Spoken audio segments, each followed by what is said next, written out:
तर गुरुवार होता त्यामुळे फराळाला खिचडी बनवली सकाळी आणि नंतर आहे तर ते डायरेक्ट संध्याकाळी शूट केले, कारण मार्केटमध्ये केली, भाजीला घेऊन आली, मटकी आणली, थोडी वांगी आणली आणि नंतर आहे तर ते बटाटे घेऊन आले आणि मेथीची भाजी पण मिळाली, मग ती पण घेऊन आली.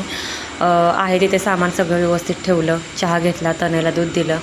गार्डनमध्ये गेले तर त्याने सगळ्या गाड्या घेऊन गेलेल्या आणि मातीमध्ये पण खूप खेळला, कारण हे झाड असं बनवलं त्यानं, पानावर माती वगैरे टाकून. घरी आले, दिवाबत्ती केली, छान असं स्वयंपाक केला होता, भात होता, भाकरी झाल्या होत्या. हे पिठलं बनवलं होतं दोघांसाठी आणि माझ्यासाठी बनवायचं होतं ते म्हणजे उपवासाचं थालीपीठ साबुदाण्याचं. त्यासाठी बटाटे उकडून घेतलेले आणि हे साबुदाण्याचं पीठ आहे तर आणि बटाट्याची सुक्की भाजी. मंदिरामध्ये जाऊन मग घरी येऊन छान असं गरमागरम उपवासाचे थालीपीठ आहे तर ते बनवायला घेतले. कसा वाटला व्हिडिओ कमेंट्स करून नक्की सांगा. व्हिडिओ आवडल्यास चॅनलला सबस्क्राईब करा. बाय.